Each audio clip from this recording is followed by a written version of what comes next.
Can you hear it? Welcome to Relay.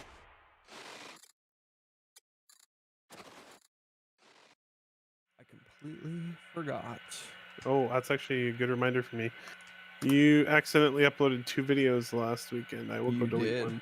Hello, everybody. How did that happen? Hello. Hello, everybody. Okay, there we go. Yeah. Audio looks good. Okay. All right. Hello. Hola. He's back. Hi, Elborn. Jake, Welcome do you like to your the show. name? Can't even see it. Hold on. Can't even see it. You spelled D's. What a strange way to spell D's. Oh God, he's. Oh God. Right. Papa's here. Me and Dolvac here were talking about the tragedy that was Death Stranding, Kojima Productions video game. Oh no.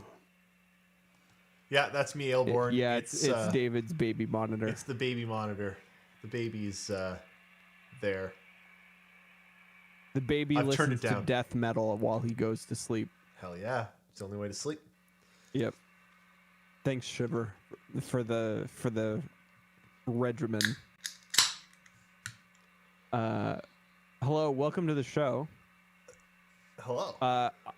I have to say a thing real quick. Hello. I'm Jake. I work at Cloud Imperium Games. It's very strange. Yes. This show is specifically not about Star Citizen. And it will very much stay that way since I can't talk about Star Citizen. Yeah. Because I work there. It's true. Yeah. I'm just letting y'all know. There's plenty of other video games in the sea. I'm going to talk about a lot of them because I haven't been on we the have show so in much 2 stuff months. to talk about. We have so much stuff to talk about. It's ridiculous. I have like 6 games on my list. So don't worry, Elborn. We're going to be talking about that too. Who's leading us off there, Mr. Host? We're going to start with Chapter 0, What You Playing. And you know what? Let's start with Jake. Okay. I've got a lot of things. So I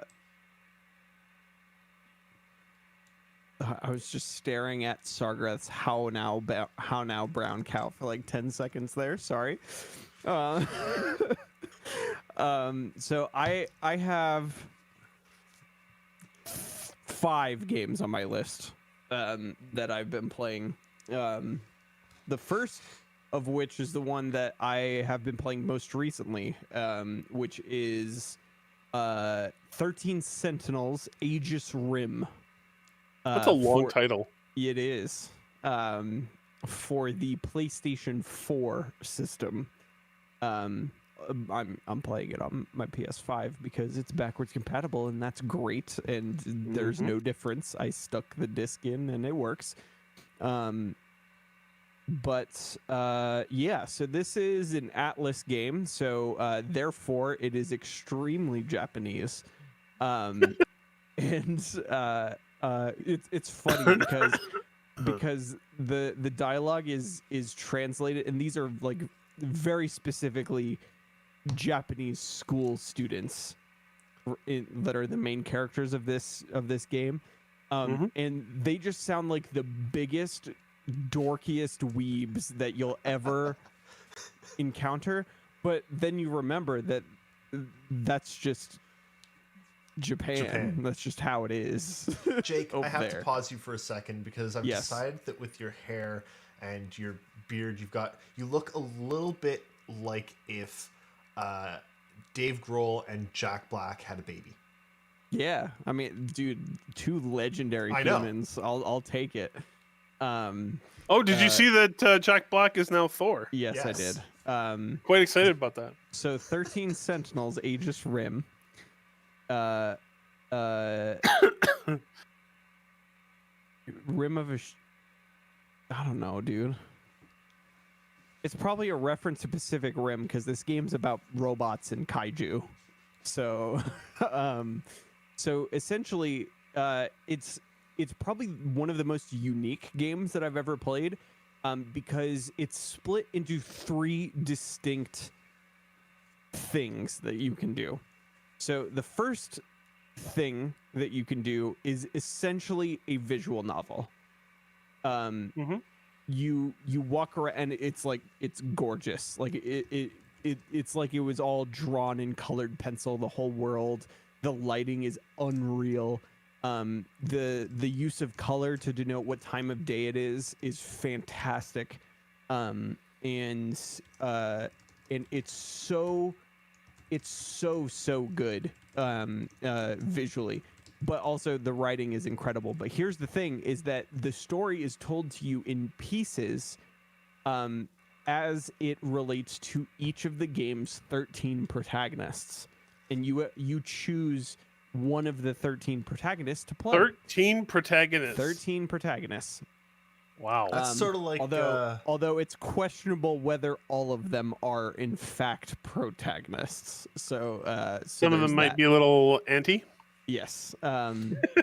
So yeah. It's what's really cool about it is because it's told in fragments, you're kind of piecing together the story in parts. And in fact, it tells you what parts are missing.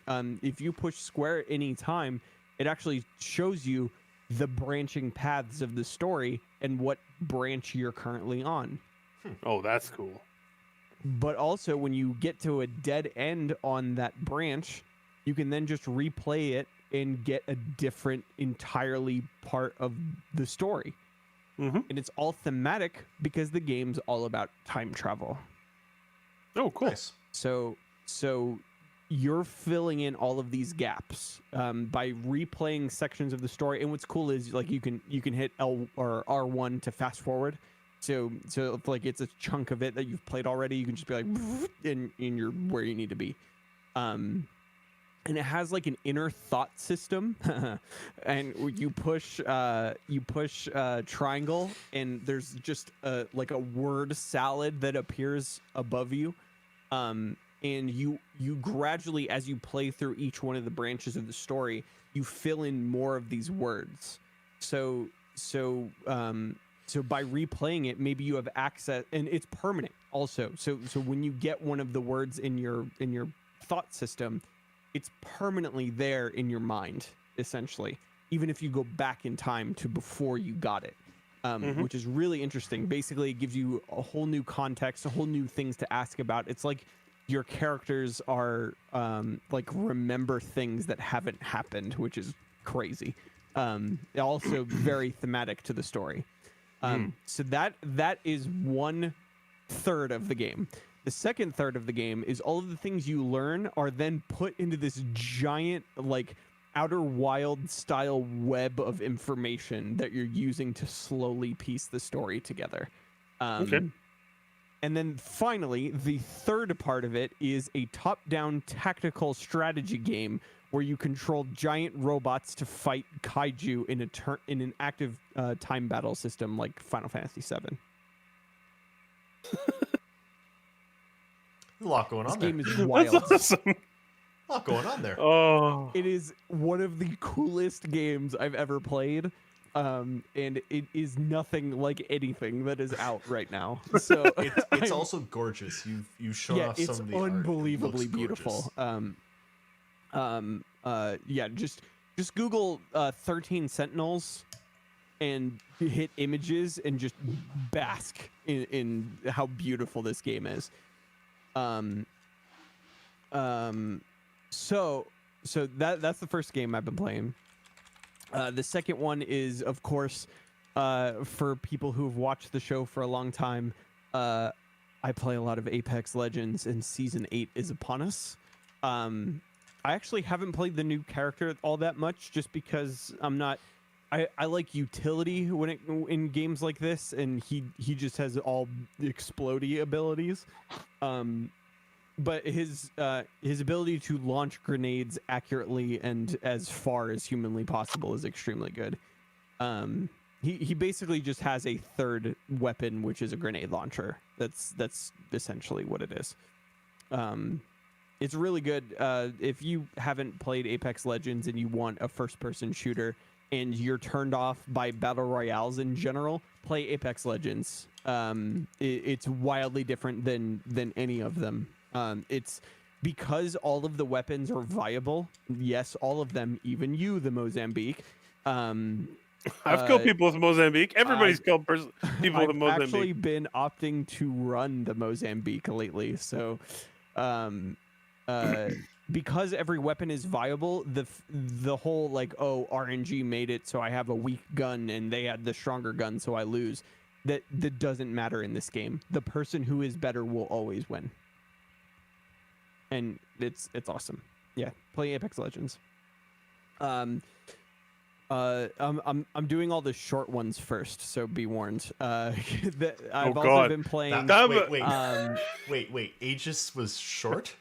Actually, no. I take that back. Aegis was about the same as what I'm going to talk about with Cyberpunk and Miles. So the third game I've been playing is Kingdom Hearts Melody of Memory, which is the newest Kingdom Hearts game.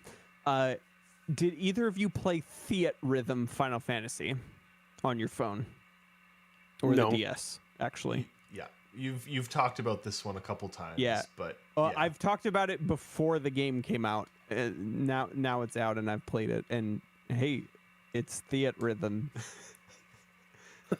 but it's Kingdom Hearts music instead. Fair enough. It's a great rhythm game. If you feel like a rhythm game, and you have a console, doesn't matter which one, past or current gen, you should play it. It's fun. Plus the music in Kingdom Hearts is unbelievably good. And then okay, so I don't think I ever gave my thoughts on Cyberpunk. I don't know. You did, but I don't think since. Yep, I don't think since you. The game came out in December. Maybe you haven't. I have not. Oh, okay. I've heard all of your thoughts, but I guess nobody else. Yeah. So I'm not going to get into it to avoid boring my friends here. You've heard it all. No, you're totally good, man. All already. So I have to say that Cyberpunk 2077 might be the best open world game I've ever played. I think it is easily the most cohesive open world experience that I've ever played. That makes sense. The story is the best of any open world game I've ever played. And there's parts of the story I haven't even seen, which is wild to me. And the fact that I could easily make the character that I played when I played the tabletop Cyberpunk game was incredible. Like literally, like I had the same abilities that my character had, and she looked the same as my Netrunner, and it literally was my character. I did not make a lot of the same choices I would have made, but yeah, that was 10 years ago. But it's so good, and like it's one of those things where when you make an RPG like that, the biggest things that you need is player choice, both in narrative and in gameplay, and Cyberpunk deals that out in spades. Absolutely. One of the things it does best, actually. You can have a totally different story experience than the person next to you, and you can also have a wildly different gameplay experience than the person next to you. Dolback I was actually in the chat, go ahead. He played the entire game with a sword. That's awesome. He got to the point where people who had like skull level difficulty, if he did a strong attack, it was an instant crit and he would one shot them. Me, I walk into a room, I hit breach protocol and contagion, and every single person in the entire building dies. Yep. With a button press. It's kind of interesting levels of power. Extremely good. I love that game. And the especially the ending I chose, which to be as vague as possible, there are 3 possible overarching endings. There's Pan Am, there's Johnny, and there's Arasaka. I picked Pan Am, and it was maybe the most satisfying ending in a game I've ever played. It was so good. Awesome. So highly recommend Cyberpunk 2077. On PC. On PC with a 30 series card. If you don't have those things, wait like 6 months and then play exactly. It. It'll be fine in 6 months. I mean, it's a fantastic game, and the thing is that CD Projekt is the king of supporting their games for years and years and years and years. There's still patches coming out for The Witcher 3, and that's a 6-year-old game at this point. I've got a 3080. I'm still waiting. It's honestly on a 3090. I did not have that many problems. The only problems that I truly had with the game is there's 2 NCPD missions that I could not complete for whatever reason. Two out of like 100, to give you an idea. And then every once in a while, my character would stand up on her motorcycle, and all of her clothes would vanish for a second, and she'd T-pose, and then she'd get back on the motorcycle, and that's just hilarious. So I really liked the one where I was in the motorcycle driving down a road, and just a disembodied face started appearing down the road, like on the horizon, and it would just appear and then disappear, and appear just a face. That's hilarious. And I was like, all right, game. And so here's the thing. It's like, if you've played a Bethesda game, this should be no different to you. Right. But here's the thing is that this game has an infinitely better story and more systemic mechanics than any of Bethesda's games. Yeah. Which makes it forgivable to me, because I feel like there's more moving parts that they had to deal with. But if you played those games, all you have to do is hit F5 every once in a while and you'll be fine. That's Cyberpunk. My final game is Spider-Man Miles Morales for the PlayStation 5 system. I'm not going to talk a whole lot about it because everything that I want to gush about that game is a spoiler. I will say this. You know my utter passion for this guy right here, right? The main reason why I love that game so much is because it flawlessly and perfectly married the gameplay and mechanics that were happening in the game to the story, and it told an utterly devastating story beat with the game's mechanics.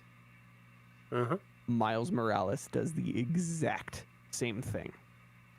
Hey, smart But people. is it devastating? It's pretty powerful. It's like you have like you I'm gonna spoil.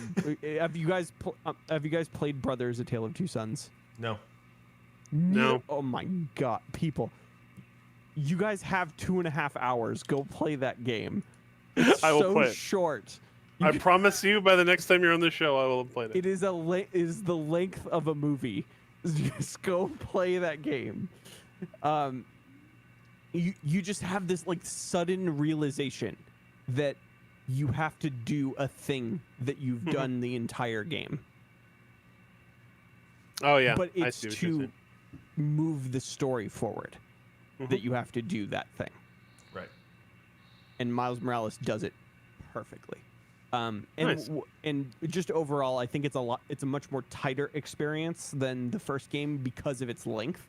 And a lot of the side content, actually all of the side content, is meaningful and has a lot of story and incredibly good writing. Even like the challenge mode stuff has Peter like reminiscing about like old war stories as Spider-Man. It's like, man, there's this time with a vulture, let me tell you, and he'll just like talk about it. It's so good. Like that game is wonderful.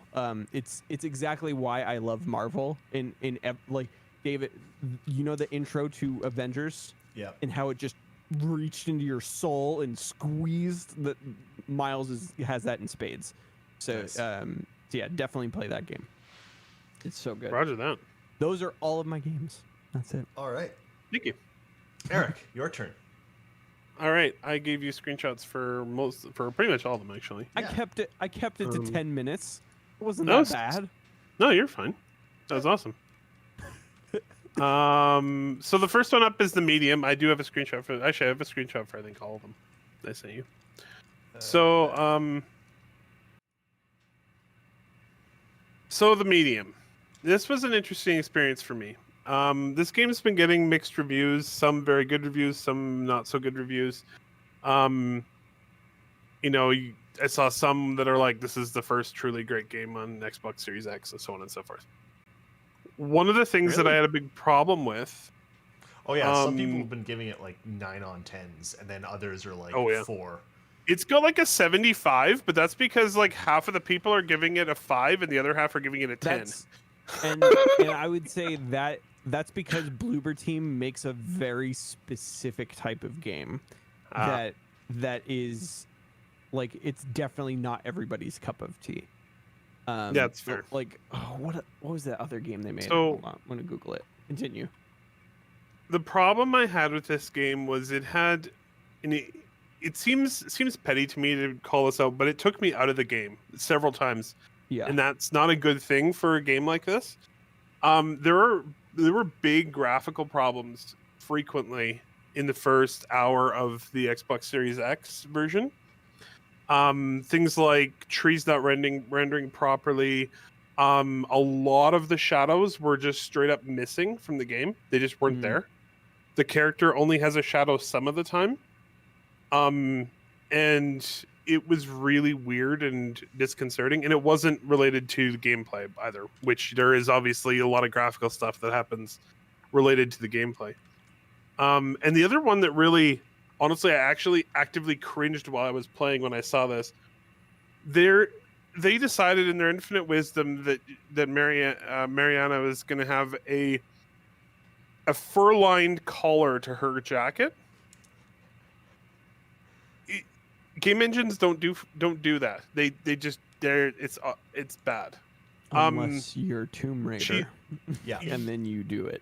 Yeah. And it looks fine about like 80% of the time, but when they do a super close up on her face, you can see the fringe from her fur-lined jacket, and it looks horrible. And you can see each individual strand that it's all jaggy, and it does not look good. Anyway, it just took me out of the game. Now, that's my main complaint about it. I might still finish it because I'm an hour in and it's only 8 hours long. And it's on Game Pass. It's also on Game Pass, which is really nice because you didn't spend $80 on it.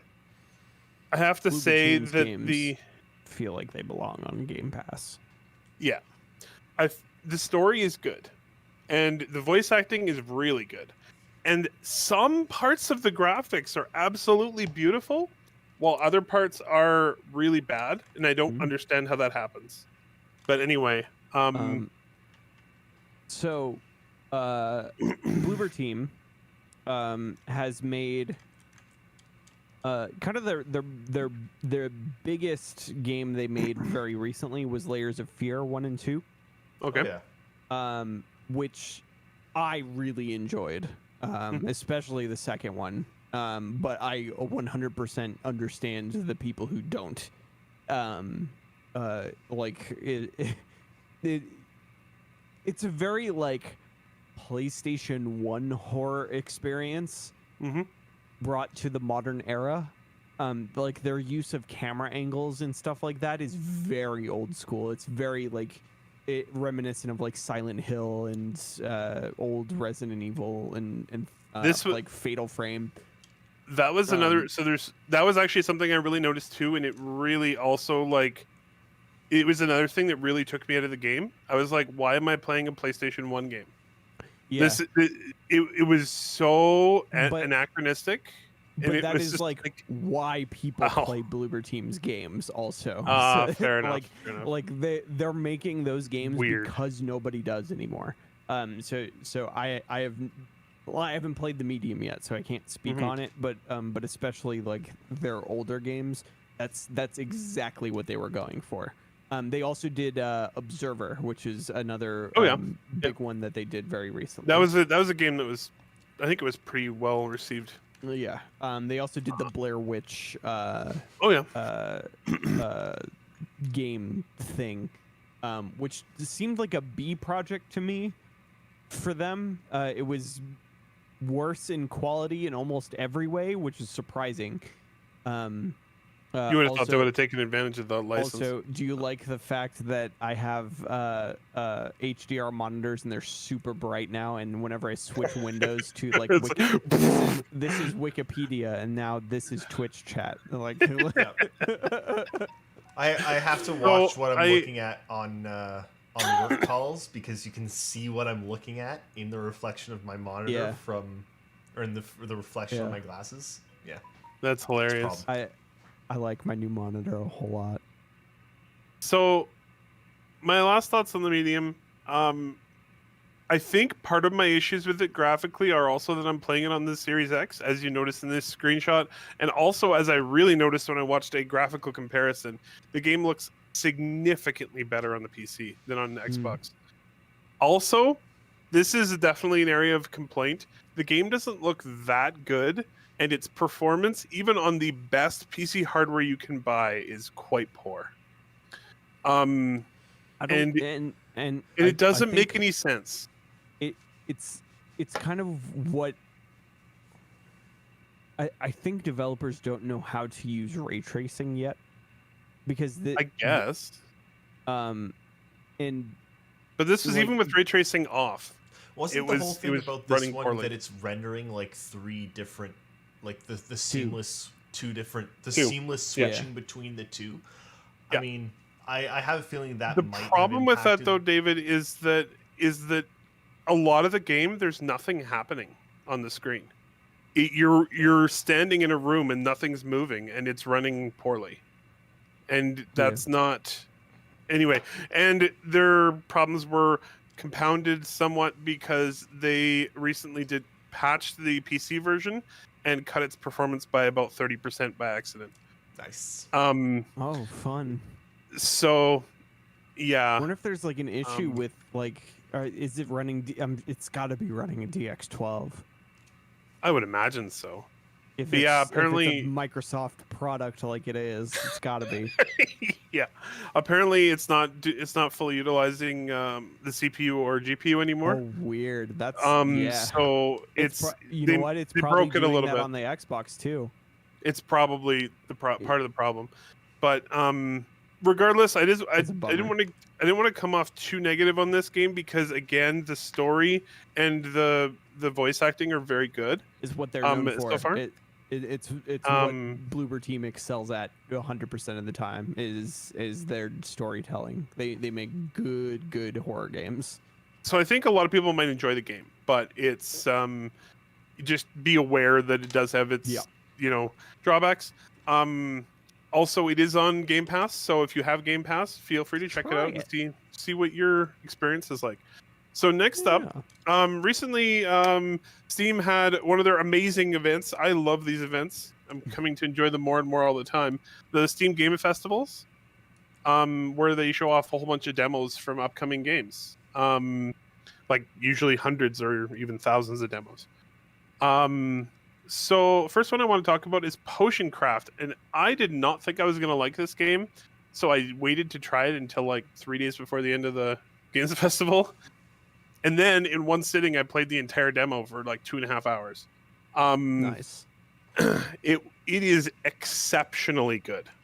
I was blown away, and I actually secretly think you'd love this game, Jake. I probably would. The game mechanics are really interesting. So you give this, as you can see on the screen here, you have a map, right? Yep. You explore the game map, which leads to various like different effects for your potions by mixing various ingredients. So you're like exploring the effects of your potions. Weird. Each ingredient has like a set path that it will take you on. So like the red things there will take you to the right, and the blue things will take you up. It's like going to culinary school. Exactly. It's like this is the chicken semester. And let's talk about chicken. And so you need and you actually like pick up the spoon and you actually mix the potion. You got a mortar and pestle, and you have the bellows and the little water addition thing, and all of them do like very specific effects, and it has like really nuanced impacts on the gameplay. And just exploring the map is really cool. So also really cool interface note here. They chose like this game's interface is so easy to use. It's amazing. Their UX designer is just like a god. So here's the deal. Your potion shop has basically 4 parts to it. It has up, which is your bedroom. 5. You have up, which is your bedroom where you go to sleep, end the day.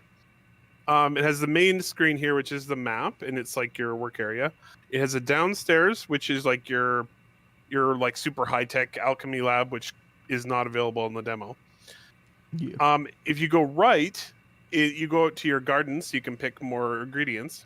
If you go left, you go to your storefront, where you go talk to your customers and sell them potions, right? Yeah. They mapped all this stuff to WASD. So you just use WASD to move between the screens in your it's so easy to use. Weird. And I honestly, all I can say is check it out. It's not a type of game I've ever experienced before. It had way more gameplay than I thought they could possibly put into a game like this. Yeah. And I'm really looking forward to it coming out. The Steam Festival just makes me want. I miss conventions. Oh, totally. Like, but I think it's pretty great. Dearly, I miss conventions. So don't know when this game's coming out this year, but it is planned to release in 2021, and you can find it on Steam, of course. Next one up is Loop Hero. I actually played this one because it was recommended to me by David. And you should have a screenshot for that one as well. If this game is not a DJing game, I'm disappointed. Okay.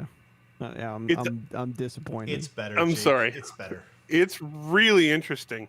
I'm disappointed. As you can see, like super basic, like 8-bit graphics. But so the idea here is you don't directly control your hero. You basically he continues in this looping path, as you can see on there, like around and around and around the map. This is very like it reminds me of like 90s PC games. Totally. Like specifically 90s PC games. Mm-hmm. Like that interface on the right especially. You go around and around, and each time you go around, you face monsters which spawn on the map. Your character fights them automatically. You don't have any direct input into combat. your input into this is managing equipment, and also placing map tiles. So you get you get loot, which is like sometimes equipment and sometimes it's like resources, but sometimes it's also these cards at the bottom, which are map tiles that you can place down. So if you want to earn more experience, you can put down more monster tiles on the map. If you want to, get more health points or something, you can place down like mountains or meadows or something like that. All the very cards have like different synergies and stuff. If you place enough mountains and rocks in a row, they turn into like a giant mountain. If you play like all the cards synergize together and have different bonuses and different, really cool. So you're saying this, what you're saying is that this is in the same genre as Honey Pop. Not quite, no. Although it's interesting you bring that up, given what came out this week. There's a sequel coming out. Out? It's out. It's out. It's on the top of the Steam charts. Yep. So listen, don't be hating on Honey Pop. It's a quality I'm not hating. game. I'm not hating. It's a quality game for quality people. So I have to say this game is hard, by the way. It took me about 5 tries to beat the first boss. But it's really fun. Also on the back end, so you're like in this loop, and you're in this loop of, if you at your sort of discretion, you can go back to your camp and use your resources that you gathered while you were exploring on this expedition to build up the camp more, so you can build like farms and stuff, which give you bonuses and so on. It's a really neat little game. I'm definitely going to pick up the full version because I played this game for 3.5 hours straight and wanted to continue playing, but they wouldn't let me. I really want it on like Switch. Was it a timer demo? Because those are the worst. Those Nope. make me the most upset. No, it was they just blocked out content. Okay. Because man, what I hate more than anything is when they're like, "Yo, here's our demo. It's the full game. It's just has a timer on it. You can't play it anymore." I'm like, "Just give me the game." Don't want to stop. Yeah. No, they just basically locked off part of the content. It's basically just the first boss. Once you get past the first boss, you're done. But getting past the first boss is not easy at all. Yeah. Last game I wanted to talk about was a previous topic for discussion on this this channel. We don't have any screenshots for this one. Strange. This is the game Lust from Beyond. Honey Pop. Yeah, right. Lust from Beyond, which was also one of the most popular games on the Steam Games Festival, by the way. Steam powered machines. I have to say, for a adults only game, it's not bad. But it's obviously an adults only game because it's not very polished. Put it that way. It was better graphically than I thought it would be. Is it better than House Party? Yes. Okay. Well, there you go. It is better graphically than House Party. That's not saying much, though. Listen, House Party. I love House Party. Not for the fact that you can literally bang everybody in the house, but because those characters are so funny. Yeah, they are. House Party's not a bad game, but graphically, it's rough. Yeah. My favorite character is Frank. Frank. I can't remember. It's been a while since I played House How's Party. it going, dude? Stay away from the alcohol. He just harasses you for drinking at a party. The thing with Lust from Beyond, it's this like adults only, like Geiger-esque, Lovecraftian inspired game. Plays pretty well, has some interesting bits, has some interesting puzzles and stuff. Definitely going for the shock value in very heavy ways, like not that they hide it or anything, but Yeah. Hey It's, man, I'm I'm curious just to see happy. how this does on an open market like Steam. I'm wondering if it's gonna take off. I'm just happy that Steam is allowing for it to exist on its Yeah. platform, because historically they've been not great about that kind of stuff. So I was actually quite supportive of them just being like hands off on content. We're just whatever you want. yeah, but they were like hands on that kind of content. I know, which is the which problem. is silly. Yeah. Yeah. I mean, there are if certain you're types gonna of allow content. everything, you gotta allow everything. Mhm. There's some that they shouldn't allow. Oh, I mean, yes. Like if it's like heinous, then Yeah. yes, obviously. I think saying, Lust from Beyond is totally fine. Lust In from that Beyond is not, in that respect. I'm speaking more to like there. Every No, couple of no, years, I know. there's yeah. maybe don't have games that are like racist or Yeah. things like this on your Yeah, platform. no, I just that's it's not a free for all. It's No. it's as close as you can get without being terrible. Yes. Is basically it. Yeah. David, I'm wondering what you thought of that game right now, because I know you played it. I did play it. I played it to the end of the demo. Yes, you did. I thought it was incredibly clunky. It was better graphically than I thought it would be. So I went. Says hands-on content. I went in with very low expectations. Yeah.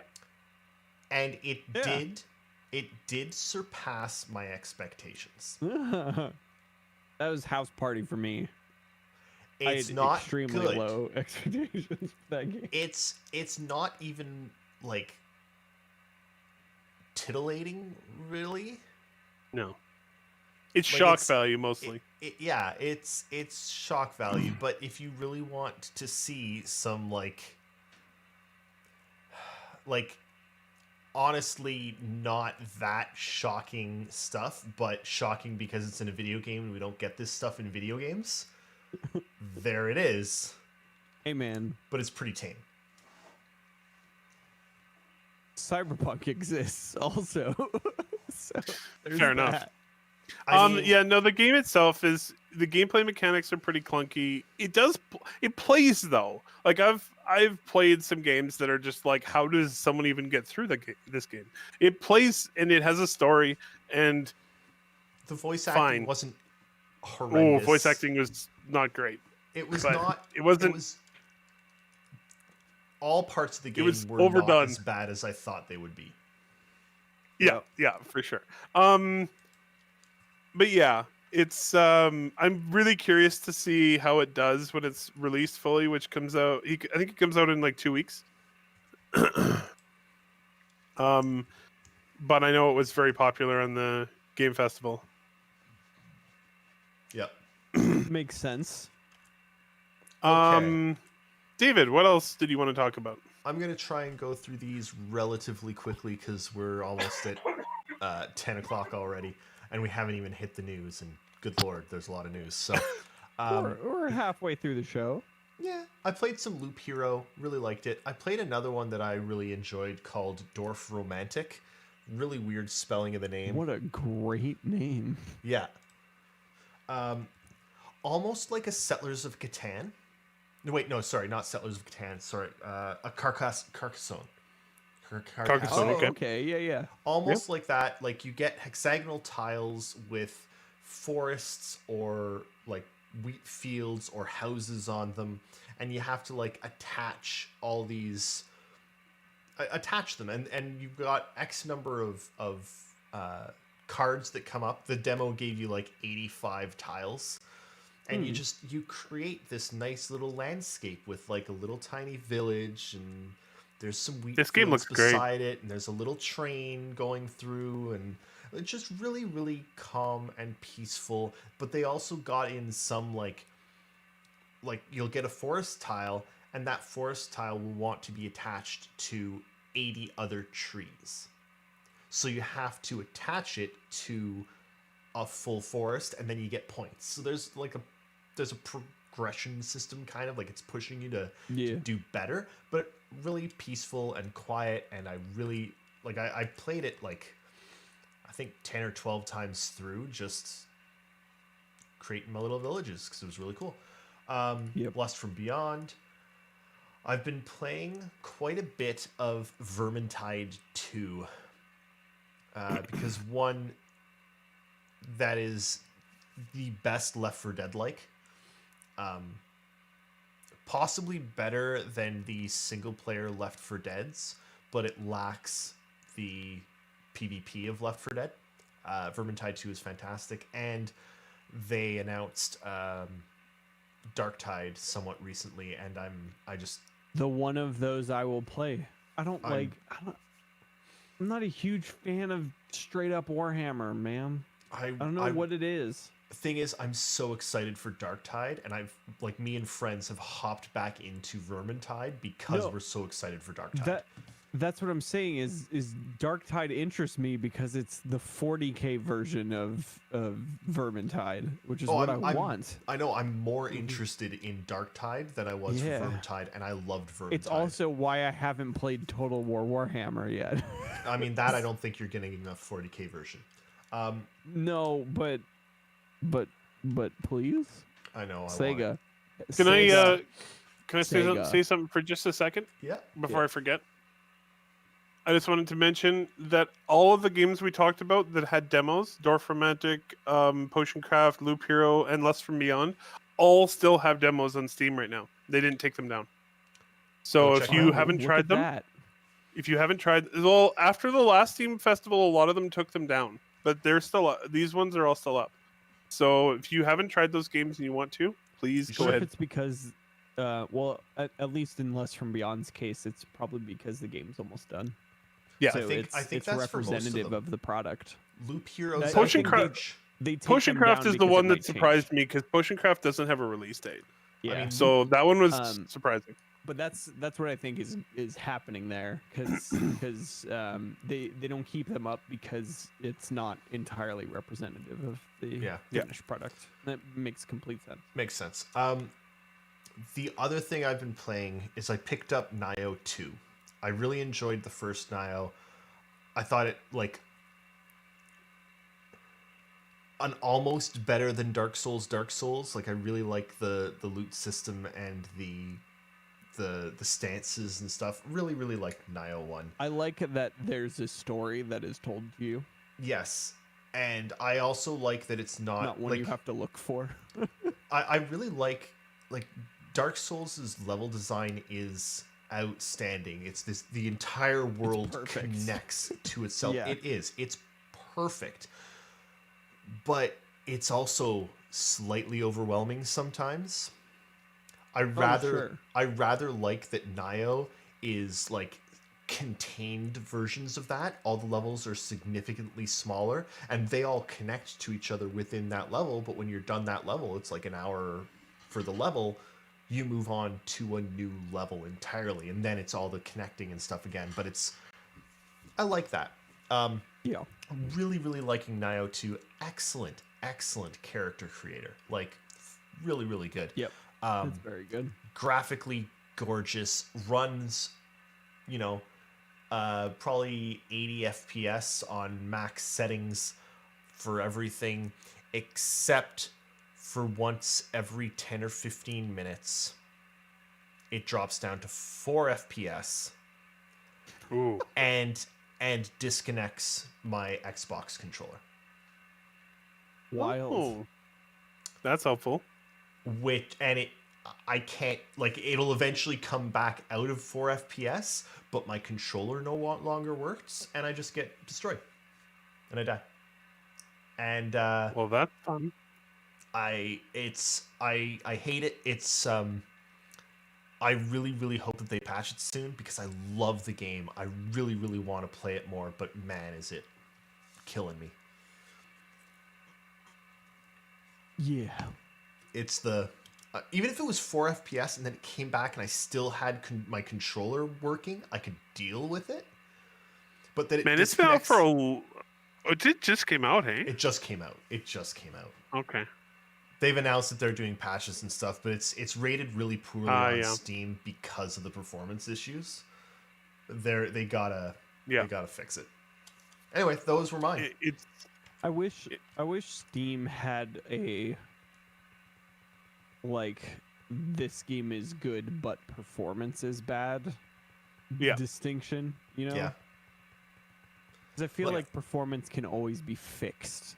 Yep. Of course it can, yeah, for sure. But if a game is designed poorly, obviously that's like it would take a whole lot for that game to come back. Anthem.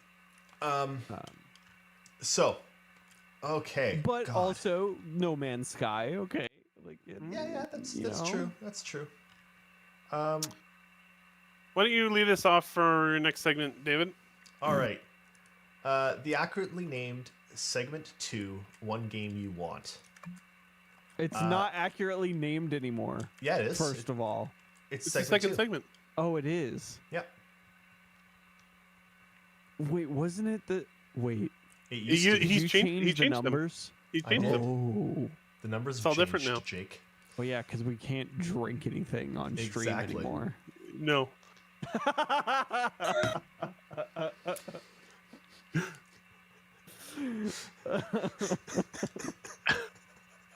Anyway.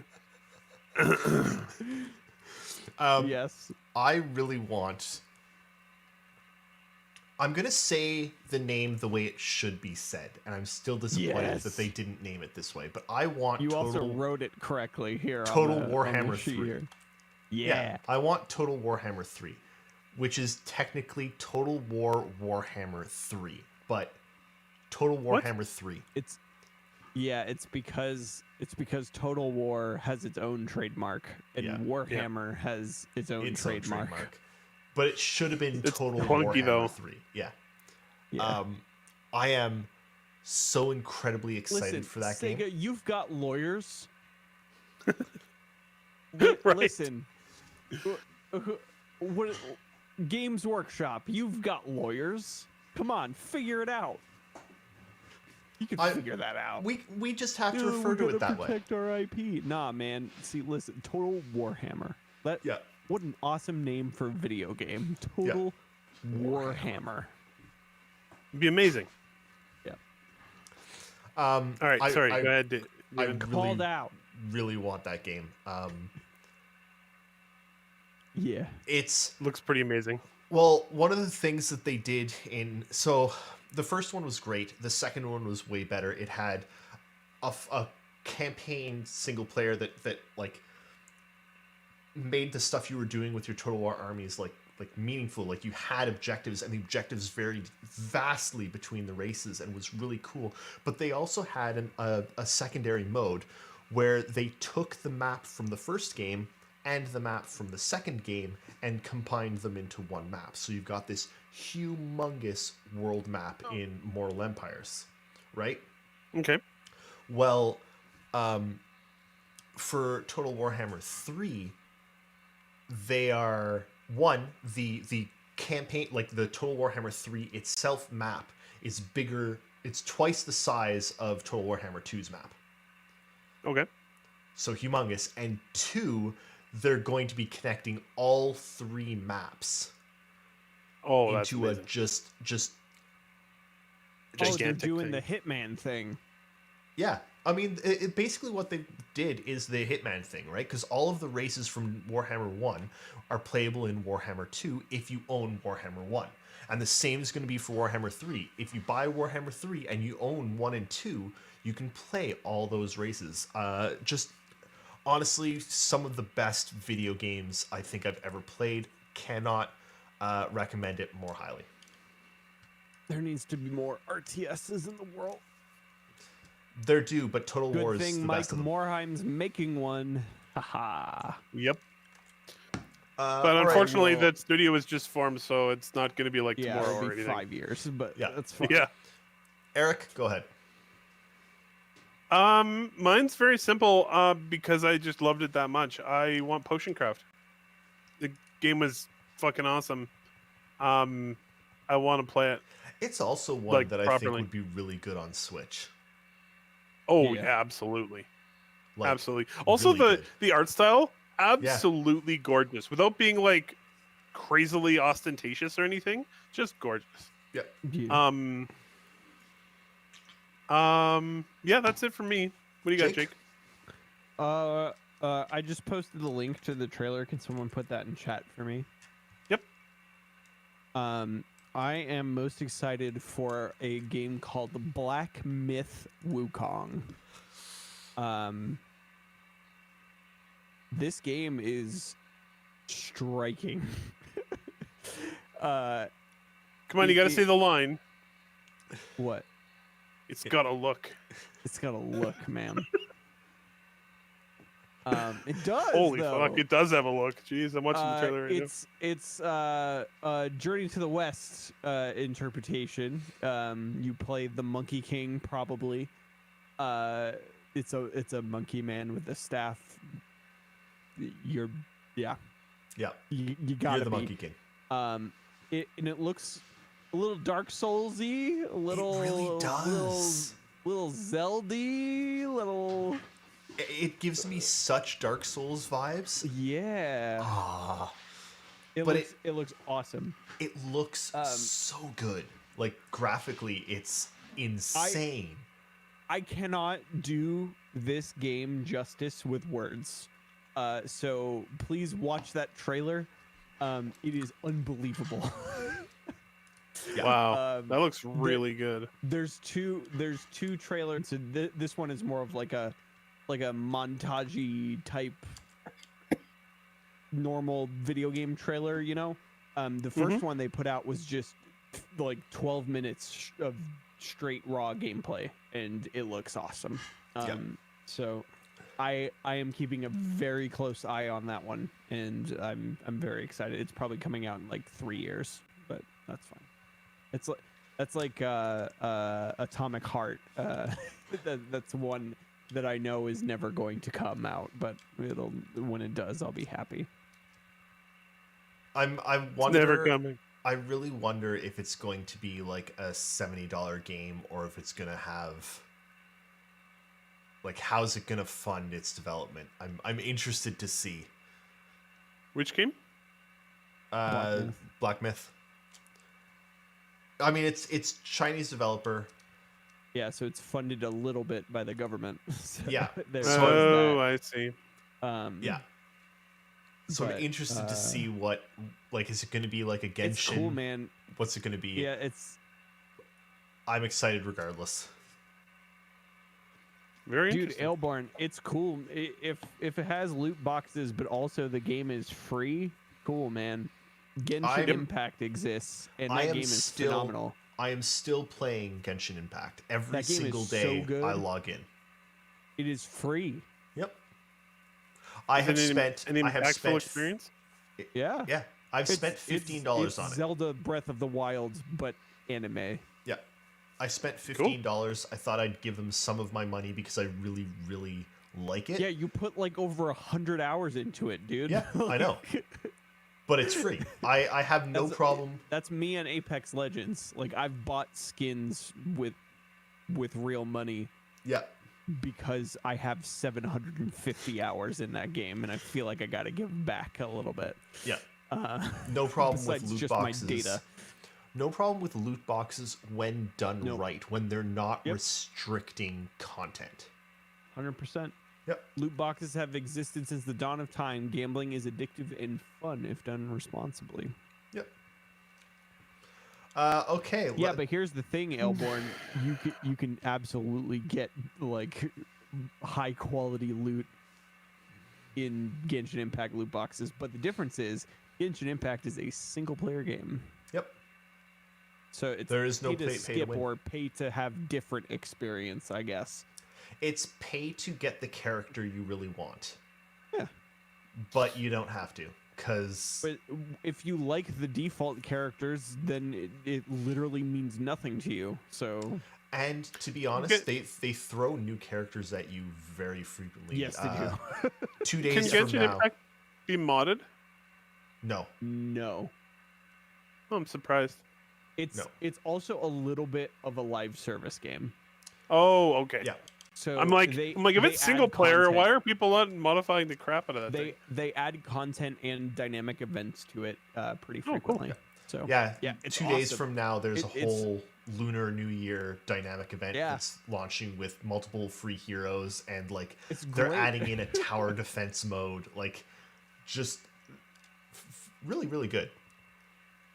Oh yeah, dude. I mean, I'm also not saying that all loot boxes are good. Like I would say, not all games that are priced $60 should be priced $60. I'm not saying that all games that have DLC is priced accordingly, but like you cannot write entire monetization Shadow of Mordor did loot boxes horribly. Battlefront 2 did loot boxes so badly that it killed loot boxes and possibly killed EA's monopoly on Star Wars games.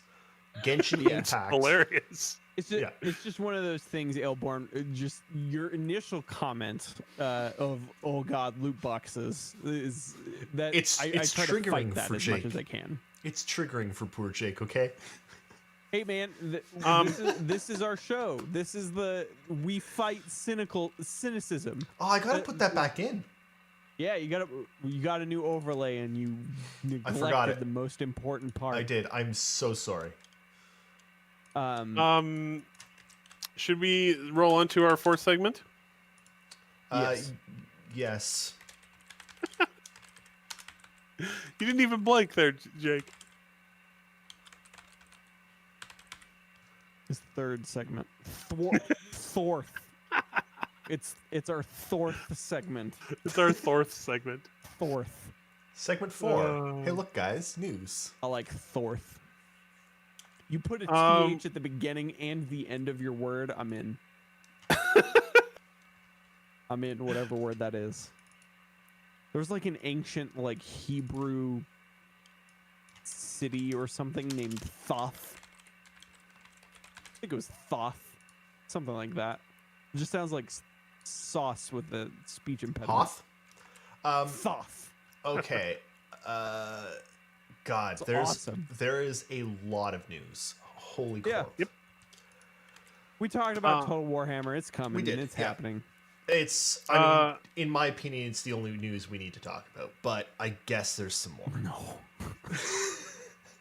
Anthem is there's a headsman with a giant axe. Yeah. There is a go no go meeting sometime this week.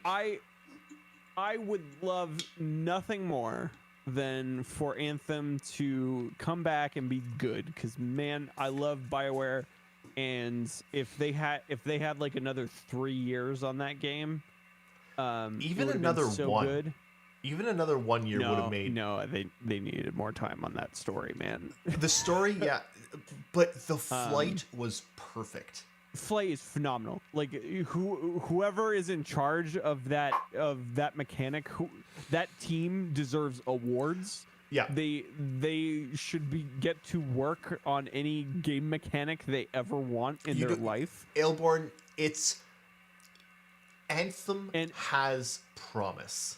Yeah, and also Ailborn, you have to understand that a video game developer as big as BioWare has multiple teams. Yeah. That work on different projects. They talked about this with Inquisition, and they were like, we were just kind of lucky that everything fell together at the end and it was all good enough. This is what happens when some parts of it are good enough.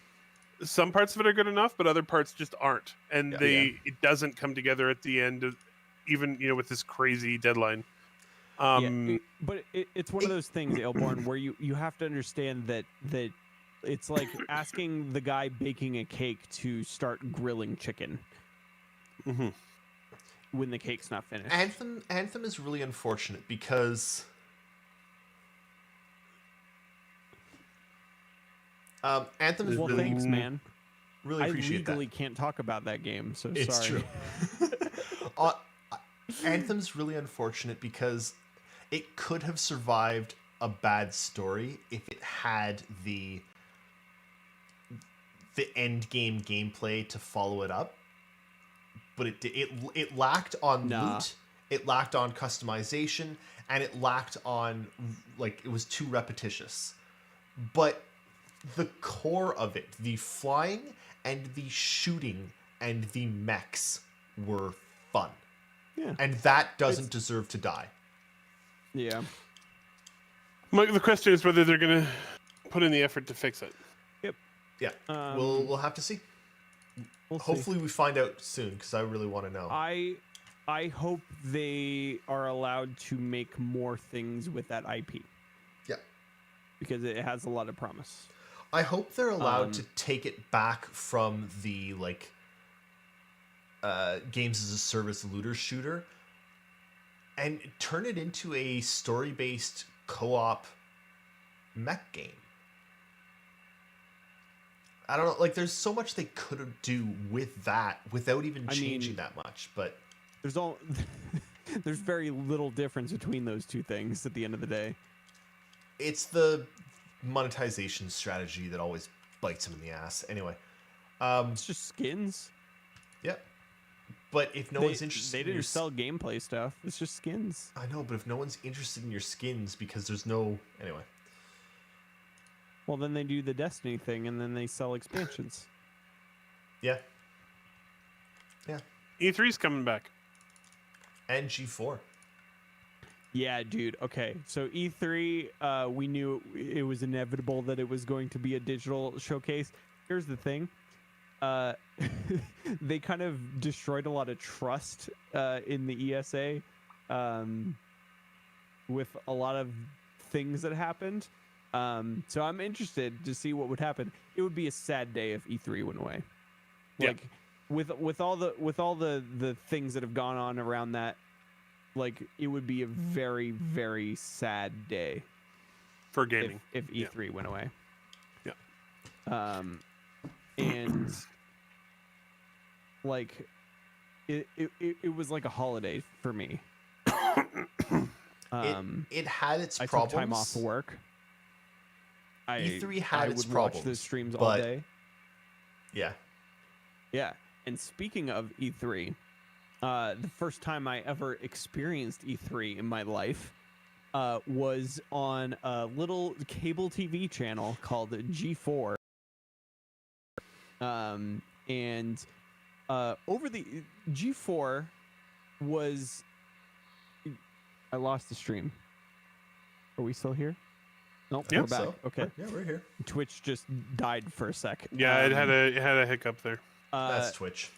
G4 it was a cable TV channel that was fully 100% dedicated to video games and video game news and video game previews, esports. I remember watching a SOCOM tournament on G4. It was crazy. Do you remember SOCOM? Yes. But they got bought by a company, and I don't remember which one originally, but then they sold them to Esquire. Oh my god. And talk about getting kicked around. Jesus. And you're only Ailborn, you're only thinking of Olivia Munn. All of the rest of the content was extremely good.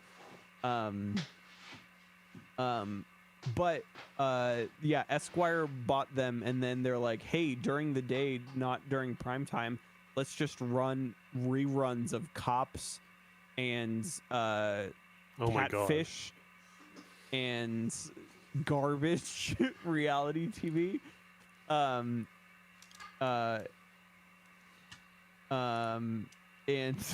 then they were like, what if the whole channel was just that? Because people watch that and it's garbage, but people watch it and it makes us add money. So G4 went away and it was rebranded to the Esquire Network, which I think is still around. I could be wrong, but anyway, G4 is coming back. In what capacity? I don't know. All I know is 24-hour dedicated crab fishing. All I know is there are dedicated X Play and Attack of the Show YouTube channels Ooh. which were the two mainstays. Yeah, two big. Yeah. X-Play is what got me seriously into video games. Like more than just like I was playing them all the time and I was just playing whatever was there. Those were the first reviews I ever consumed was X-Play. And you can just hear Adam Sessler's voice giving a game a 5 out of 5. You know? Guess what? They got everybody back. Adam Sessler's coming back. Kevin Pereira's coming back. Morgan Webb's coming back. Everybody's coming back. Crazy. And listen, they made it. Adam made a video about Cyberpunk that is excellent and perfectly encompasses my feelings about that game. And I forgot that all of my interests in video games line up with Adam Sessler perfectly. So I am extremely excited for that man to be reviewing video games again. Because he had a YouTube channel for a little bit. It was like Rev3 Games for like that MCN or whatever way back, and that was really good. Just nobody watched it. But I looked and that Adam Sessler video has got like hundreds of thousands of views. G4 They're is coming a back. name, They've got a vengeance. Like, G4 is. They're the OGs, man. They've been something doing that this everyone the whole time. remembers. Yeah. Yep. Yeah.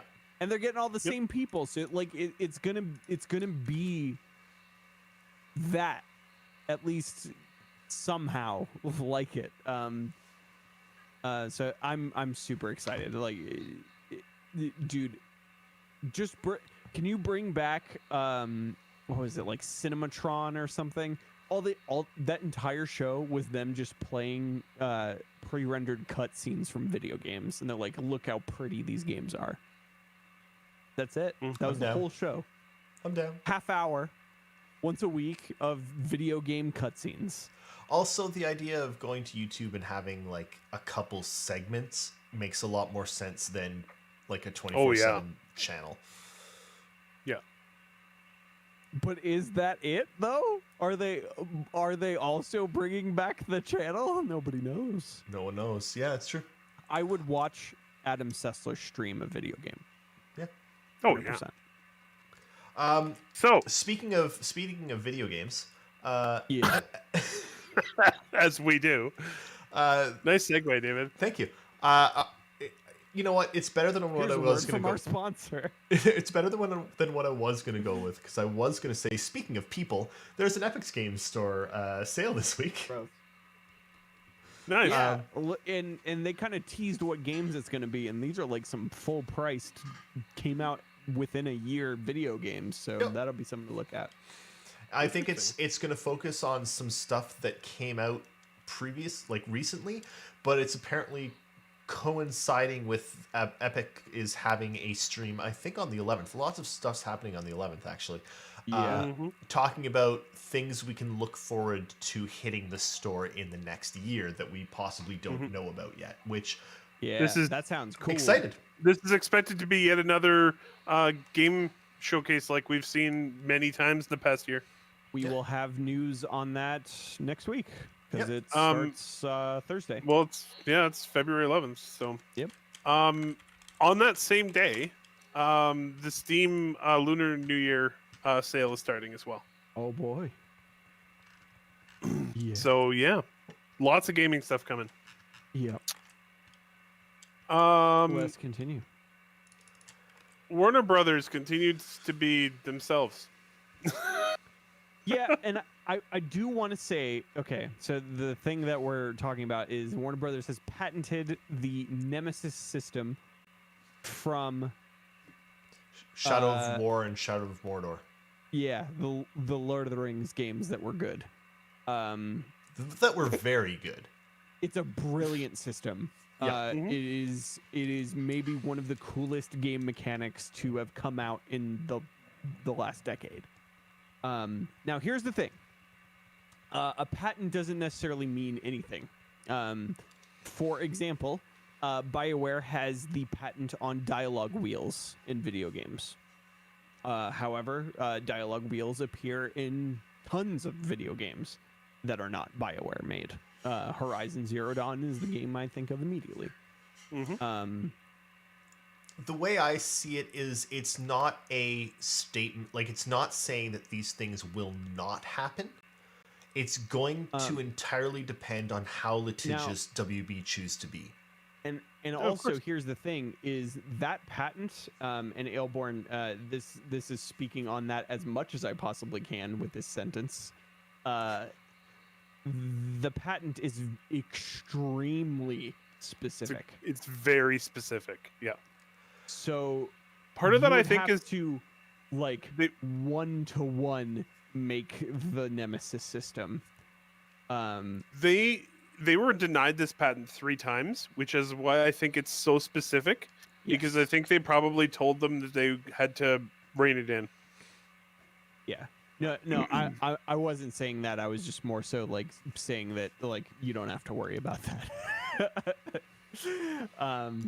It basically it needs to be exactly that for them to even consider taking it to court. So, it's not exact. What it's the wording in the patent is saying if you have a system where NPCs that you interact with can, based on your actions, have their appearance and their opinions of you change, as well as their social standing in a hierarchy change, then you are breaching their patent. Which it's even more specific than that, though. Like it's down to the actual design of the system. It's not. It has to be a hierarchical system, and what happens to the NPCs in that hierarchical system. It's even down to the tech that allows that to communicate with itself. It's. I read the patent, not just the article. It's very, very specific. We will see what WB I don't think it's anything to worry about as of right now. I think WB will probably take people to court. But that being said, I don't. Will they win? That's yeah. But there's a worry of who are they going to take to court, and do the people they take to court have enough money to fight it? Because if WB takes them to court in a jurisdiction without an anti-slap legislation, then they can't. Lots of people won't be able to fight it, right?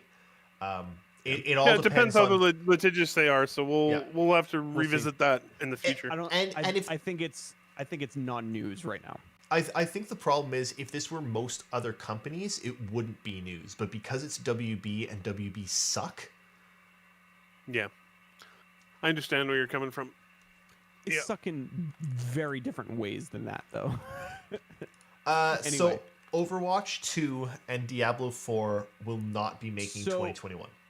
I don't think we should discuss this right now because that earnings call was way more vague than all of the articles made it out to be. Really? Okay. Yeah, and it was very much inferred based on what Sir Bobby was talking about in that earnings call. Sir Bobby. I think we should wait until after BlizzConline, which I am excited for week. BlizzConline. Yeah. Yeah. I really hope that that's not true because I really want some D4. Yeah. No, I don't think Diablo 4 is going to be this year, but Overwatch 2 definitely. But will Overwatch 2 have a campaign? Yeah. The current one, or the new one? No, I mean the new one. The new one. Yes, it does. Yeah. Okay. It's like the whole. That's what they're adding. So that's what's cool about it is the multiplayer is free. In that nice. all current Overwatch 1 players will be converted to Overwatch 2, just the multiplayer for free. That's awesome. There is also going to be a campaign as well as a multiplayer like PvE mode that is exclusive to the box of Overwatch 2. They don't want to split the multiplayer base. Yeah. That makes complete super sense. Smart. Yep. And it's what they did with StarCraft. So it has a precedent. So yeah. DDR5 is coming later this year. They've been saying that for 2 years. I think it's actually happening this time though. Okay. I'm hearing more noise about it this time around. I think possibly because so long. I think possibly because things like, well, Ryzen, for example, is going to a new chipset or socket event next time around. So this might be when it actually switches over. Yeah. What is this bit about Intel just now getting on the DDR4 bandwagon? What does that mean? DDR4's been around forever. David, what did you write here? What does that mean? I don't remember. There was an article I saw, and I don't remember it anymore. I was going to just ignore it, but I didn't take it out. Ah, I see. Okay. Weird. Okay. Things happen. I forget stuff. Yeah. Okay. The Mass Effect Legendary Edition has been officially slated for May 14. I'm gonna absolutely 100% buy maybe several copies of it. It's me voting with my wallet. Hey, EA, BioWare, make more remasters, please. Especially of older games than Mass Effect, please. David? Yep. Can you put up our comparison images there? Yes, I can. 1 second. So some news did come out about this, though, is that so it's actually a wild story. Did you guys? It is a wild this? Story. I read the wild. background. Crazy. So the Legendary Edition of Mass Effect is not going to include Pinnacle Station. Yeah. But it's not because they didn't want to, it's because they can't. Because the source code was corrupted. It was the only DLC made by an outside company. That company no longer has the code, and all the backups are corrupted. Yeah. So, and above and beyond that, they looked at how long it would take to rebuild the DLC, and it would be 6 months. Yeah. So they're like, "There's no freaking way."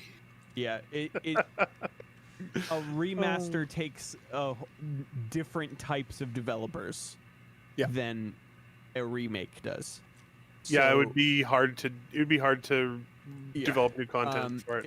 It's for the same reason they're also not remastering the Mass Effect 3 multiplayer, which is a shame because it was excellent. It was good. It's still up. However, if you want, like, people are always like, "Oh, Mass Effect 3's multiplayer." You know what they improved on in every way? Mass Effect 3's multiplayer in Andromeda. Just go play Andromeda. Mass Effect 3's multiplayer is still online, though. People, yes. Yeah. So is Mass Effect 3's. No, 3's is still online. That's what I said. Yeah, but I'm saying Andromeda's is better. I'm more surprised that 3's is still up. So imagine 3, but also jetpacks. Yeah. So all right, I'm complaining about this last part of the. Okay, I'm mad about this because it's the wrong solution. It's the wrong solution. I know what the right solution is. I know what you're going to say, and I agree. So Mass Effect 2, especially Mass Effect 2, has flattering shots of. I said Mass Effect 2, not Mass Effect Legendary Edition. Mass Effect 2 has very flattering shots of the posterior of Miranda Lawson. Okay. Yes. At really she's got awkward a great moments. Butt. What can I say? Now they're reframing those shots, and I think that's the wrong solution here. The correct solution is to just give every character that shot. Absolutely. Absolutely. Okay. Just like glorious panning shots of their asses. Yeah, totally. Who doesn't want to see Garrus's Everybody bum? likes butts, okay? Right? I want glorious Thane butt in my face. Okay? Garrus, he's got Rex. a good butt. Rex. Oh, Rex. He's got a good butt. Yeah. Give me some Rex butt. On a serious note, doesn't this seem like a weird Like, why not just remaster the game? I don't get it. They're just like, we're gonna take this scene out. No, they it's didn't take because it out. They just didn't take it reframed out. the shot. It was. There are shots that are fine. Much. Like the Having first played, the having first played time Mass you Effect meet 2 her. recently. The first time you meet her, it's just a walking shot of her ass. Yep. That's it. But then there's also scenes later That in is the how game. you are introduced to Miranda. Yeah. First by her butt. Yeah. Okay. But there's also scenes later in the game. There's scenes later in the game that are supposed to be like touching and meaningful, and it's right on her butt. Yeah. Like it's not about her as a person, it's about her ass. And she's a great character too. Yep. Like that it was. And here's the thing, what I really like about her character is that she was designed to be perfect. And that's like her whole thing. Spoilers for a 12-year-old game, sorry. But like, come on. It was a little too much. Yeah, that's fair. When it's the only character they do it for. Yeah. And again, the solution is to do it for every character. Um, Imagine if that's how they introduced every single character. Is just their ass. First. It's the first shot of every character's butt.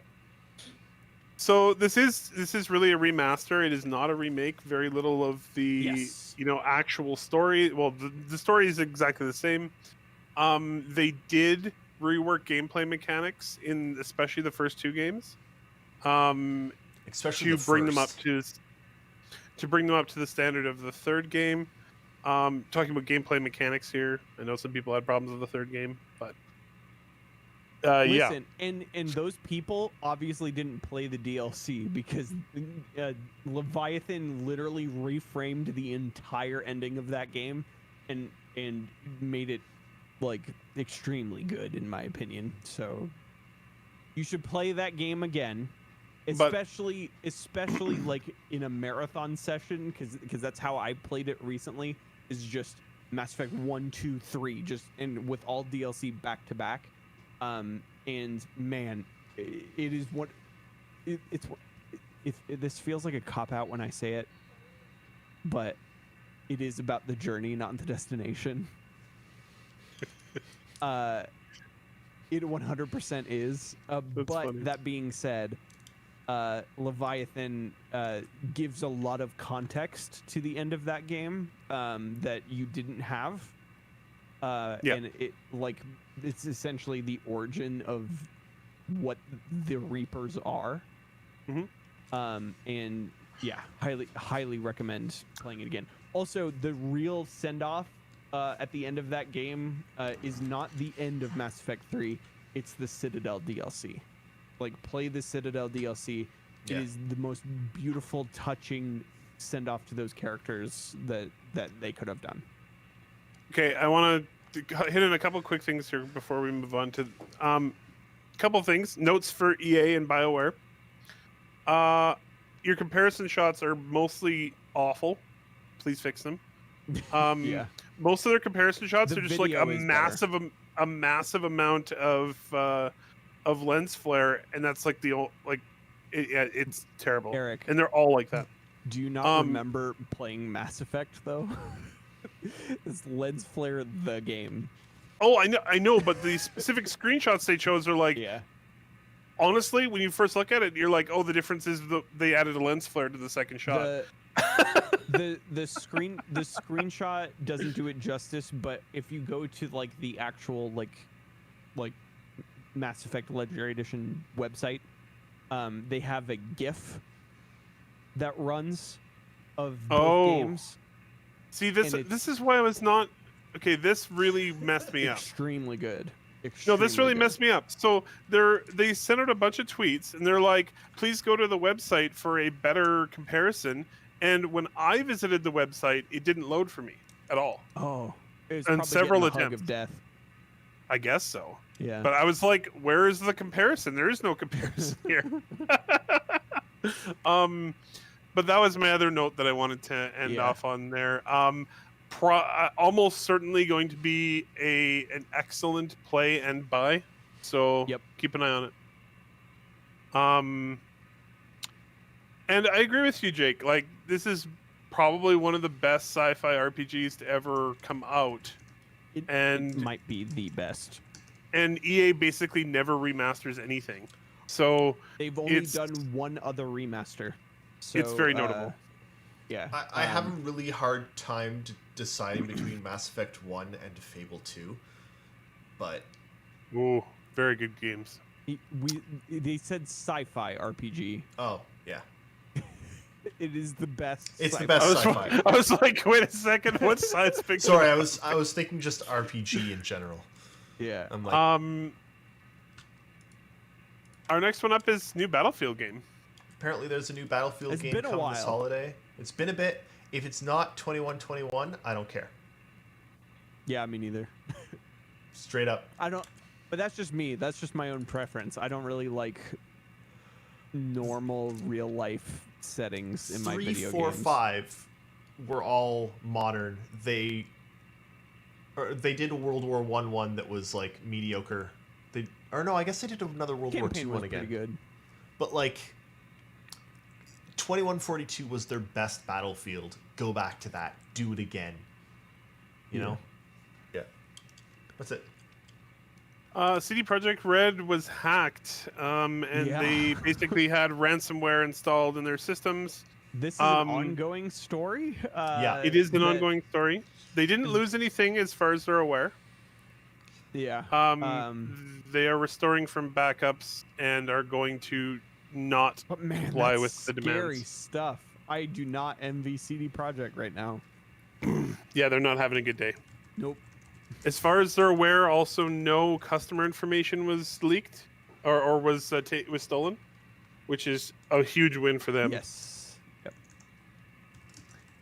I think most companies these days have separate systems for that type of stuff. So yeah. Looking at you, Sony, with your plain text file user information. That's why they've gotten hacked so many times. Starlink continues to roll out. Yeah, so the reason why I put this on the list is because Linus put out a video on it this morning, and he played Counter-Strike on Starlink. He got a consistent between 40 and 50 ping, which is amazing over satellite internet. And I mean that's amazing. It's not the greatest. That's better than I get here. It's a little worse than what I have. Pure fiber will get you a little faster, but some cable connections are slower than that. Yep. Yeah. So this is huge. So do you know what actually blew my mind about it was how easy it was to set up. Oh, it's dead simple. There are 3 things in the box. There is a satellite, there is a router, and there is a power supply. You plug in the and they're all satellite. Plugged in when you open the box, so you can't mix up where to plug them in. Yeah. So all you have to do is put the satellite on your roof and then plug it in, and then turn it on. I want to know. And that's it. I'm really excited that they've basically started testing it in Canada. That's why Linus made a video. I know, but Linus is in a warm part of Canada. Okay. It actually does spectacularly well in the cold. It has a heater built in. It does. Yeah. Yep. Oh, I know, but I'm glad that they've like planned for this shit because it wouldn't work up here without it, right? I thought the most interesting thing about it was that it's not a single antenna, but an array of hundreds of antennas. So this is not widely known. I mean, it's going to be more widely known now that Linus talked about it. Elon Musk has referred to this antenna as the most intricate piece of electronics you can possibly buy right now. It's incredible. Linus in his video referenced another video. Yeah, teardown video. They didn't want to take theirs apart because it irreparably destroys it. But the guy who tore it down, he was just gushing. He was like, "This is the craziest piece of tech I've ever seen." So There I are. want one. It's a flat panel with hundreds of antennas on it, and it is. I'm not exaggerating here. It's extremely advanced technology. Up until about last year, it was generally considered that if you even tried to make a user terminal for like a large scale, that they would cost about $20,000 each. it's $500. They are selling it for $500. Currently, SpaceX is spending $2,500 per antenna to build them. But this is part of a contract with a Swiss manufacturer. They basically signed a $2.5 billion contract with a Swiss manufacturer to make the first 1 million terminals. Then after that, SpaceX is going to try and take production in-house, which will vastly decrease the cost. Yep. Mm-hmm. So currently they're being manufactured. There's only currently one they're thing being that manufactured in. Sorry, go ahead. Currently they're being manufactured in Switzerland. But yeah, honestly, and yeah, absolutely amazing technology. And it's I was impressed that Linus was able to get it working so well in the city, because they're really not designed for that. He's in the middle of Vancouver, and it worked fine for him. So anyway, sorry, David, you were going to say something. The only thing I'm more excited for than Starlink itself is Starlink stock. The IPO. Yeah. I want that IPO. I've told everybody I know that's the stock you buy day one. Yep. How much? How many stocks of it can I buy for $5,000 day one? Done. Done. Yeah. Yeah. So since we're over time, the last bit of news here is that GTA 5 No, there's another Lifetime, page. What? There was another page. Oh, I know. I think the last. Oh, there's more news. Yeah. Goodness. Yes. Let's try and. We'll hustle through. GTA 5 has had its best year ever in 2020, which is wild to me. It is better than its launch year. The comment that I saw was, with GTA 5 selling like this, why would they make GTA 6? Because it would sell just as much is the answer. It's the joke. Like, yeah, it's selling so well. Yeah. And RDR2 has already sold 36 million copies. What I hope it means for them is that it would give them the wiggle room to take as long as they need to make the next one. So that's good. Yeah. The Division 2 has a solid next-gen upgrade. Can you put up the screenshot for this? This one's a bit of an interesting one. I think we should actually spend maybe 2 or 3 minutes on this.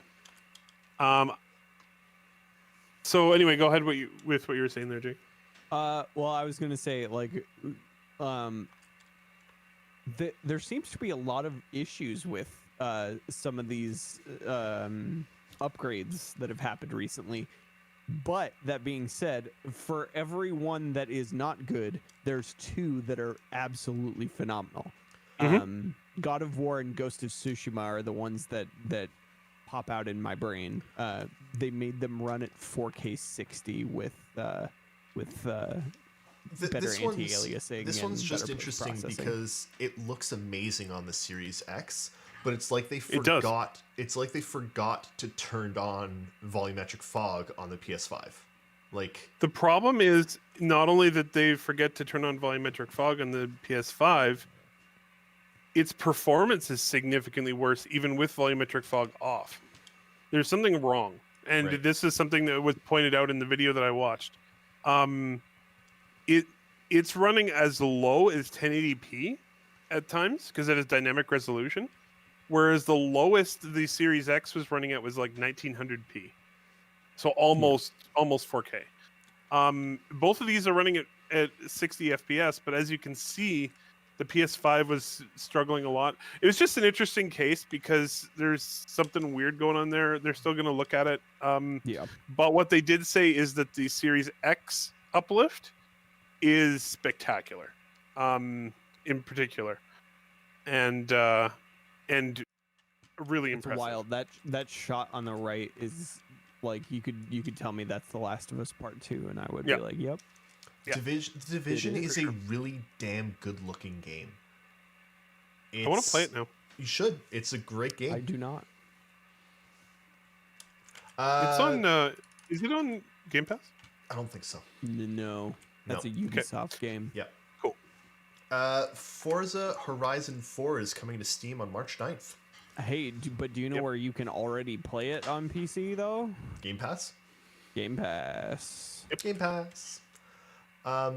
EA has taken on $750 million in debt for an unknown purpose.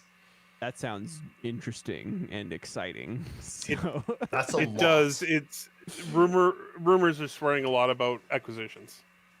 It seems like they're going to buy somebody. What if they bought Blizzard? Not for $750 million. They're not. No. I mean, no. Maybe 10 times that much. But what if that's the money they needed on top of the cash loan in hand they had? I don't know if they like Activision would never allow it. Oh, but what if they did though? That would be. I would approve of it because Activision is mishandling Blizzard in a very bad way. Hey, just open a third Respawn studio. Or that. Please do that. Please do that.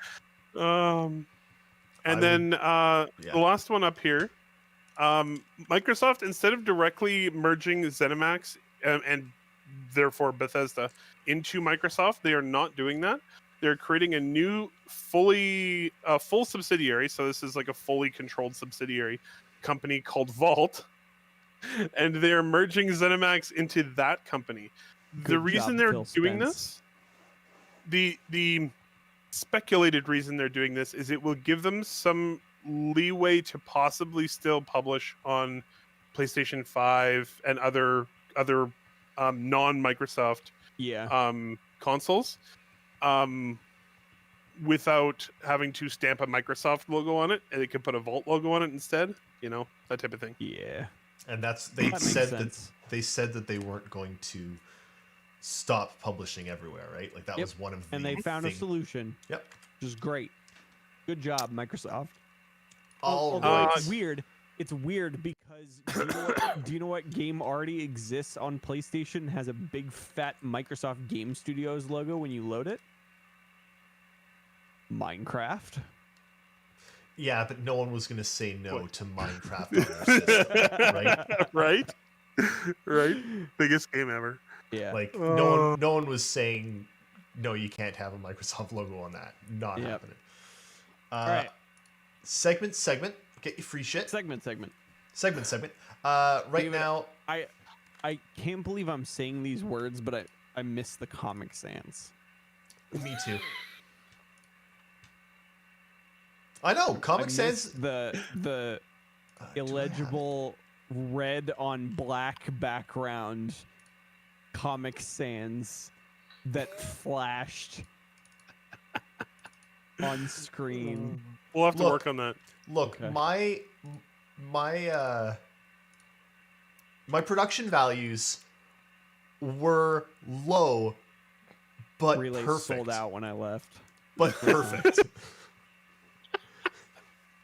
Yeah, I'm not a host. I'm a guest. Weird. It's true. For the king. And what is that from?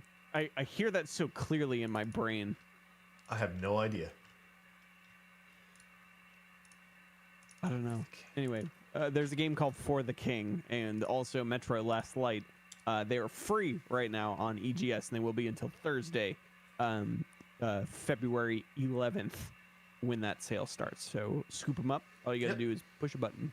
Mm-hmm. Also, fun fact, in case people in the audience don't know this, all games on EGS, unless they are multiplayer for obvious reasons, are DRM free. Yep. Well, that's awesome. Fantastic. I've got my EGS account on Cass's computer and Mac's computer, and all of us can play Bug Snacks at the same time. DRM free. That's great. Yep. It's perfect. Unless it's multiplayer, because obviously you need your login and username and all that stuff, Yep. and that makes sense. So yeah, I have my yelling about something is very short. So Go. okay, section 8, the 6th segment. It's just I don't know. Have you not missed this, Jake? Oh God. Have you not missed me? I am. I'm gonna yell about backwards compatibility for a second and why it's awesome. So both of the new consoles realized that if there is no hardware limitation, there is no reason for your video game to not work. Mm-hmm. And I never really thought about it that much or used it that much in the last generation, when especially like Xbox One could play 360 games and stuff like that. But man, I had a full collection of PS4 and Xbox One games, and then I got the new consoles, and there was no difference. They just work. They just simply work, and it is extremely good, and hats off to all of the work that I imagine went into that to make sure that was a feature of these consoles, because I imagine it was a lot of work. It's especially stark with Game Pass too, because it's just like, yeah, here you go, yeah. you know, and especially on Xbox, like you could put almost any disc with an Xbox logo on it and any Xbox logo on it, and it'll just work perfectly fine. And that's awesome. I love Nintendo. They have some of the best games ever made. Yep. And bad at well, and you can never play them again. They used to be really good about it.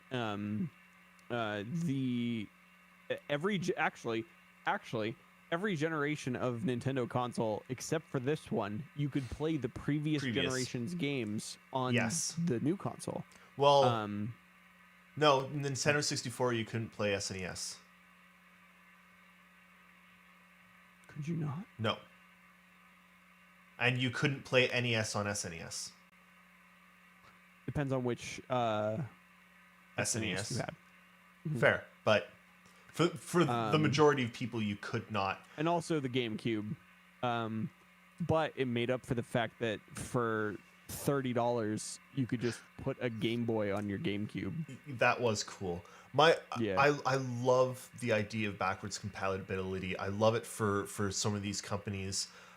Unfortunately, the only one I really want to have it for is Nintendo. I want to be able to go back and play Majora's Mask. Yeah. I want GoldenEye. It's why I have all the consoles. GoldenEye. I haven't. I've got a 64 in the other room. I'm gonna say GoldenEye does not hold up, but no, it doesn't. No, but there are games that you want your children hold up to experience. Jet Force Gemini. Mm-hmm. There are games that you need. Any of the Zelda games hold up. Every single one holds up. Right. But I just wanted to call that out because it's amazing. I'm extremely happy.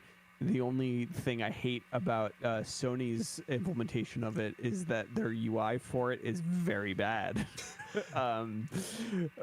So I mean, there was one thing that I hated about the PS4, and it was the UI. I thought their UI was atrocious. It's not any better. I'm gonna tell you that right now. But the problem with it is say you own a digital copy of a game, and you own and it got its like PS5 version, like God of War, for example. You have to actually choose, if you own the game digitally, which version to install. It's and not the in worst, like a hidden sub menu. But yeah. But if you have to select, it's not like a push download and then it asks you.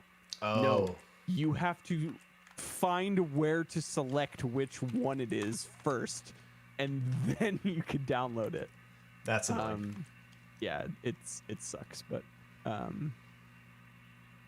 Oddly enough, I still play most console games on my PlayStation. I don't know why. I have choices. I like Sony, okay, and they're good things. Well, yeah. That's our show for the night. That was 2 hours of ranting and raving. It was. No, we're only at an hour and 50 minutes. Come on. Well, we can dick around for another 10. No, I'm tired. Hey, listen, there was a ton of news this week. Tons. For one. And two, I had 5 games to talk about. Yeah. As opposed to 2. Thank you so much for coming on. We missed you. I'll usually try to come on unless there's crazy publishing things that I have to stay up late for to get out, because my published days are Wednesdays, so it's yeah. Yeah. Well, everyone, all right, thank you so much for watching. Jake, thanks so much for being on. Yeah. Come back Saturday for Star Citizen without Jake, and then we'll talk about the thing I'm doing. Yeah. And posting tomorrow. We will, and then come back Tuesday, and hopefully Jake will be back then as well. Hopefully, yeah. Yeah, should be. Have a good night, all.